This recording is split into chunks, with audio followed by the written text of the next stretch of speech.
for Module 8, Lesson 5. It's not a very long. I don't anticipate it taking it very long. But the first part of it has to do with not really with Islam, but with just cultural blending in general. Okay, because we've been talking about how, you know, cultures come together. We talked about like Alexander the Great spread Greek culture to Persia and Egypt, creating a new culture called, you guys remember? Rome. Oh. That was my best. Hellenistic culture. And then pretty soon the Greeks and the Romans, they mix their culture together to create Greco-Roman culture. Okay?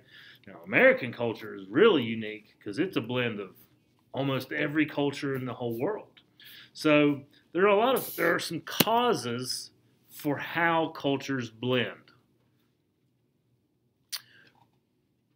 First cause is migration. What does the word migration mean? Yeah, to move.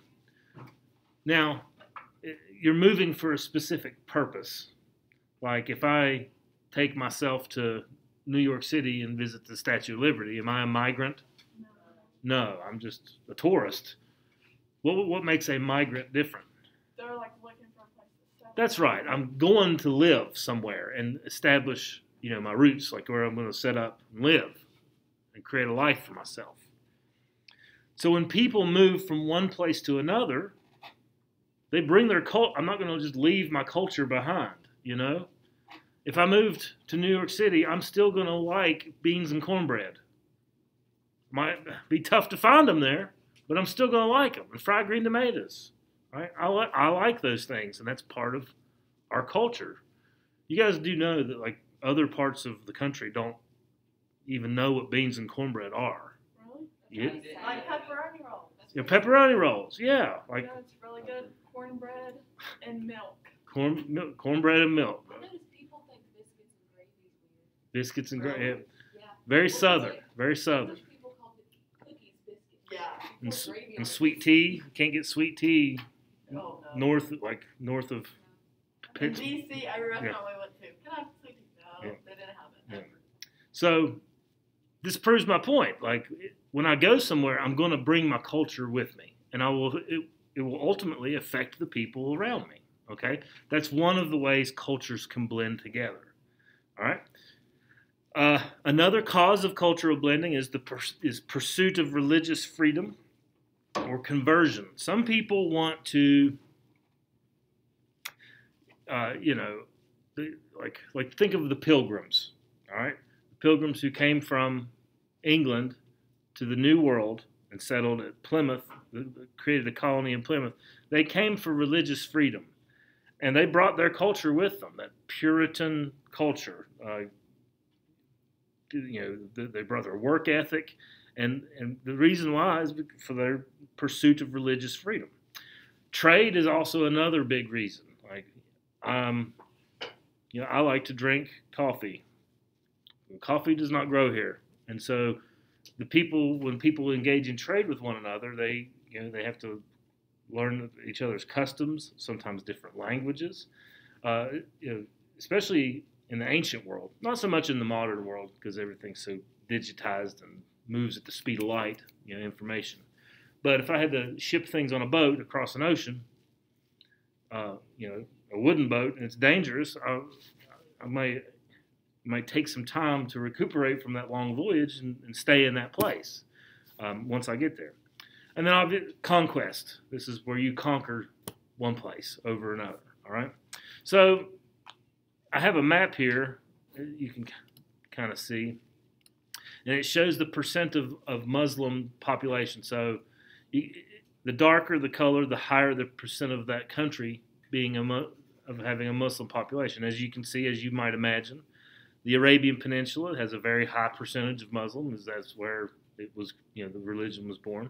And the further away you get, the less dense the population is. Okay, and the reason for some of this cultural blending is because of these causes: migration, religious freedom, trade, and conquest. Okay, the Muslims mainly did theirs through conquest and trade, because trade and business were very important to them. Okay? So, these are the causes. So, let's look at the results, like what happens once these causes occur. Okay? So, language. We talked about language a little bit. Aspects of language get intertwined. English is a great example. English is a great example. So, there are a lot of words in English that we have taken from a lot of different languages. Latin, Greek, French. We have a lot of words that we've stolen from other languages, and this is because of cultural blending.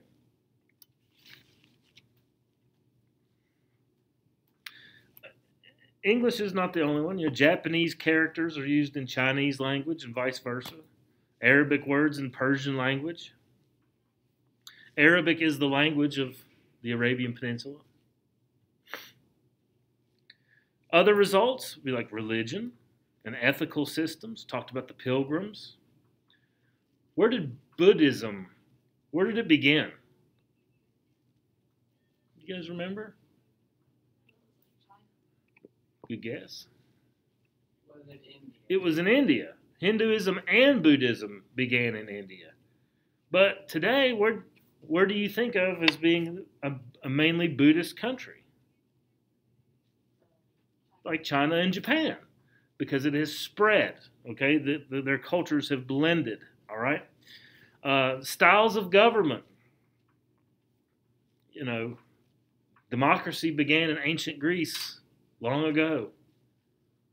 And then as time went on, it evolved and changed, and then some Americans thought it would be a good idea to try it again and created a system of government based on rule of law and constitution. And it caught on, and today democracy is the most popular form of government in the world. More countries use democracy than any other form of government. You see racial and ethnic blending.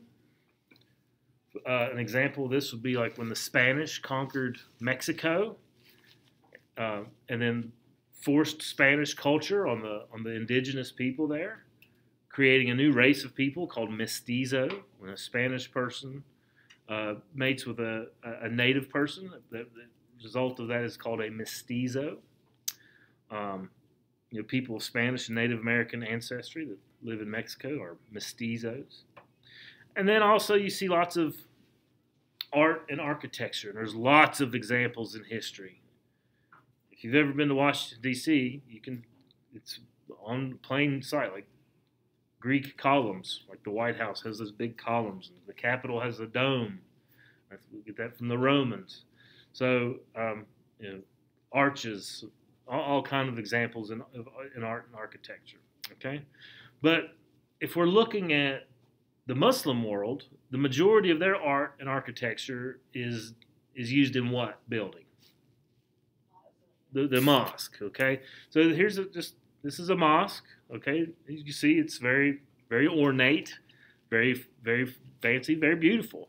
You can see that it has adopted aspects of previous cultures. You see the dome.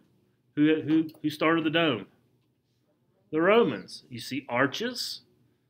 That's also the Romans. So you can see that they have adopted parts of other cultures' art and architecture and incorporated it into their own. And as you can see, most mosques contain these towers. What are these towers called? It is something with an M. It rhymes with cigarette. M-I-N-A-R-E-T. Minaret. Minaret. Okay, so these are the towers. What's the purpose of these towers? The guy gets up in the top and he's like, come pray. Yeah. What's that guy's title? What's it called? Muezzin. Very good. Very good. So that's you'll see that many mosques have these. Okay, so here once again you see domes. And you see the towers, the minarets of the mosque for the muezzin. Right? There's another mosque. They all look like them? What do you mean? Like, are they all that fancy? I'm not going to say all, but yeah, the mosque is a very important place in the Muslim world, and so they dedicate a lot of energy and resources to making it look good. So we don't have any around here. Let's take a look. So a mosque is like a church. It is a place of worship for Muslims.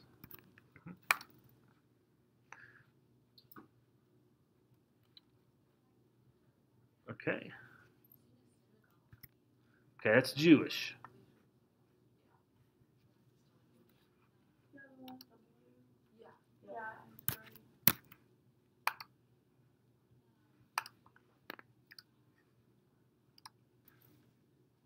I know you guys can at home probably can't see it very well, but this is the Islamic Association of West Virginia, and there are Muslims that live in our state, and they're all over America. Okay, and they're just people. They're just people, just like you or I. Okay, this is their website, and as you can see, they have. It's very similar to probably what your church's stuff looks like. You see these times on here. Wonder what those times are. And how many times are on there? 5. These are the times that they do the call to prayer. Okay, so this looks like their mosque here in the state of West Virginia. Okay, so it's in Charleston, South Charleston is where this is located. Oh, because I was going to say, how come I've never seen one around here? Okay, well this one just there's all kind of information on here that you can it'll give you information about when the services are, and it's just kind of like what they do. There's the 5 pillars. Okay, we mentioned those. You guys should already have a good basis of knowledge of what these are. You guys know who Muhammad is, and lots of other information about the Islamic faith. Okay, and so there's nothing wrong with looking at websites, and you can investigate things on your own and find out things about other people's cultures and learn, and it's a beautiful thing. Okay, there's something you can do on your own. All right. Now this is the center of Mecca. Have you ever seen this? Those are all people. So remember, when the Muslims, they do their prayer 5 times a day, they face Mecca. Well, if you're actually in the city of Mecca, this is what you face. This is called the Kaaba, or the Black Stone. The origins of the Black Stone actually date back to the Bedouins, and they believed that it had holy significance, and this is at the very center of Mecca. This is what the faithful pray. I'm not going to say they pray to the rock, but they pray to Allah, and they face the Black Stone. Okay, what's this guy called? Muezzin. Very good. So here he is doing his call to prayer for all the faithful to come and do their prayer. Here's another picture of a mosque with the minarets, just the towers that the Muezzin does the call to prayer to. And they're all, not all mosques are exactly the same. They're all a little bit different. There's no set style in which they had to be. When you saw the mosque there in South Charleston, it didn't even have a minaret. So it probably sends a text message out. Hey, it's time to come pray. Okay? And that's fine too. Okay? That's fine too. All right. Arab architecture does evolve over time. As you can see with this, it's called arabesque. Arabesque, not arabesque. Arabesque. Okay? How do you identify arabesque architecture? Oh, isn't it like vines, like intertwined? That's right. Geometric figures with plants intertwined. So this is a Persian rug, which would have arabesque qualities to it. Squares and ovals, those are geometric shapes. And you see the plants and vines that are intertwined with it. Okay, this is another tapestry. A tapestry is like a big wall covering. And you can see the geometric figures intertwined with plants. Okay, so that is Arabesque style of architecture and art. All right, and here's another photo of Mecca. This is just like this is not a football stadium. This is an actual place designated for prayer. Okay, but you can see a lot of people there. Why do you think it's so crowded? Probably the time of day. Maybe the time of day because they're doing call prayer. But even man, look at that. It's like there's like 200,000 people there. Why do you think a lot of people go to Mecca? They have to. That's right. Pilgrimage. That's right. All Muslims must make a pilgrimage to Mecca. How frequently? Once in a At while. least once in your life if you're able. Okay? So, yeah, it's a pretty bustling place, and it's going to be very crowded. All right? These are all faithful people. All right? What did this guy do? He like figured out like contagion. That's right. Ibn Sina. He wrote a medical encyclopedia that was used for 500 years in Europe as the medical encyclopedia. Would you guys like to use that kind of medical technology? 500 years ago? How many years? 500. I know, but what year would have it been? 1521? 1521? You're still doing the bleeding, and or they'll probably just call you, if you get sick, they probably just say you're a witch. Okay. All right, but Ibn Sina he makes the medical encyclopedia, and he does discuss the contagious nature of diseases, how you can get a cold from somebody, but you can't catch like cancer. It's not contagious. Okay. All right. We talked about the Islamic Crusades. And the Crusades were a series of wars fought over what? Jerusalem, the Holy Land. Why? Why is Jerusalem important to Islam, to Muslims? That's where Muhammad rose. It's the site where Muhammad ascended into paradise. Why is Jerusalem important to Christians? That's where Jesus Lived. Site where Jesus spent a significant portion of his life and was crucified. Yeah, was crucified. So it has a very important significance to Christians. But Jews, Jerusalem was like the Holy Land. for them. yeah, it's the land of milk and honey that was given to Abraham, and the place where God told Abraham that he would have descendants as numerous as the stars, and this land would be dedicated to the Jewish people. So it's important to all three major world religions. Needless to say, because it's important to all of them, they're going to kill each other over it. And that's kind of what the Crusades were about. It was a series of wars fought between mainly Christians and Muslims. All right? It didn't just happen once. It happened over a period of hundreds of years at different times, but they're all essentially the same. You see a lot of war heroes emerge out of this. Richard the Lionheart, he was like the king of England and led people into battle, and Saladin. So you see war heroes emerge out of the Crusades. Here's some symbols of the Islamic faith. We talked about the crescent. Did I tell you about the crescent, where croissants come from? It actually comes from the Muslim crescent moon. It's a pastry. When Muslims conquered into Austria, they brought their croissant, their culture with them, and then it moved to France because there was an Austrian woman who married a king of France, and she brought croissants with her to France, and that's why you think of it as a French thing, as Marie Antoinette. Okay, what's the holy book of Islam? The Quran, and this is an example of a Quran. Now, this is obviously not English. This is Arabic. Arabic, you read backwards from English.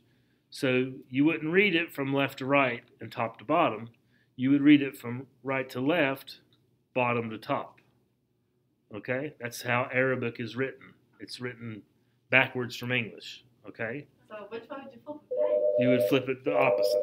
Yeah, because it's written backwards. No. It's just backwards from English. Hello. Okie dokie. Take your sign out. Yeah, happy birthday. Okay. All right, so that's pretty neat. Pretty neat. Imagine trying to learn how to write and read in Arabic. Have to do everything backwards. Okay. Or imagine somebody who knows Arabic Yeah, like trying to learn English, which would be even harder. Yeah. Yeah, writing writing. It's tough to do. Tough to do. I guess it would kind of benefit you to be left-handed yeah. then. Yeah. See you, Peggy. All right. What is this device? It tells you where to start. No. It's the complicated like compass. Yeah, it like lines up with the stars. Mm-hmm. And what's its purpose? Who would use such a thing? A sailor. A sailor would use it because it's kind of like an ancient GPS, right? I don't know how it works. Like I say, I don't know how it works, but they could use this device to determine their location by using the location of the stars and planets, and then they turn the dials, and they can hold it up and get the azimuth, which is not like a term for determining distance, and they can figure out where they are on Earth by the stars and the planets. Okay. All right. So, do you guys have any questions about Islam? What we've been talking about? Okay. Well, I showed you what we're looking at for the rest of the week. Tomorrow, an activity, vocabulary quiz on Wednesday. Make sure that you study because those words they're difficult. They're not easy words to grasp. So make sure that you study your words. And if you guys have questions, I'm here to help you. Cool.